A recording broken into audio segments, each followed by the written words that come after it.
जेरुसलेमाचे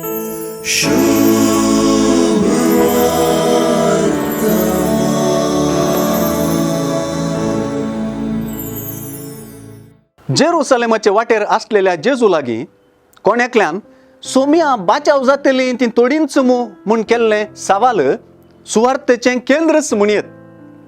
लुकाचे सुवार्तेचे सुरवातेरच जाकरीन पवित्रत्म्यान भरून म्हणली उतरां उगडास येतात.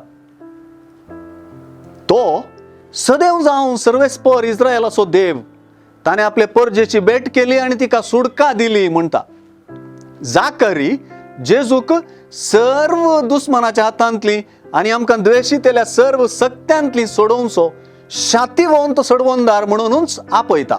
तर सिमियाऊ जेजूक हाती घेवन आपणे सोडवणच वा बाचावीच देखली म्हणटा. लुकाचे सुवार्तेंत जेजू बाचावी हाडतलो म्हणलें परत आनी परत रुजू जाता. जाकेवागी आयच्या दिसा ह्या घराक बाचावी आयल्या म्हूण जेजू बाचावेचो संदेश दितलो.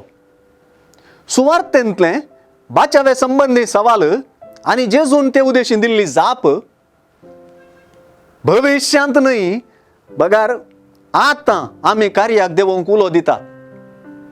बाचावेची वाट जेरुसलेमाचीच वाट आणि ती अशीर आणि कश्टांचीच.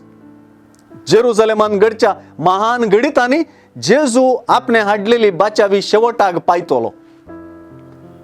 आतां जेजूची वळख धरी नासलेली, ताची शिकोवन आयका नासलेली, भविष्यांत वा निमाण्या दिसा अशें करतली म्हूण खात्री ना. आतां चुरूक जायनासल्यांक आनी जेजून दाखयलेली बाचावेची वाट सोदिनासल्यांक आनी साधन करिनासल्यांक तुमी खंयची हांव नेना, खोट्यापण आदारतल्यानो चला तुमी समेस्त मुजे सरशिली म्हणटलो. मागीर न्हय, बगार आतां दैविक संबंधांत रिक्षाक आमकां उलो आसा. हे दिशेन नितीची, ल्हानविकायेची, साधनाची आनी सोंसणिकायेची अशीर वाट जेजून दाखयल्या.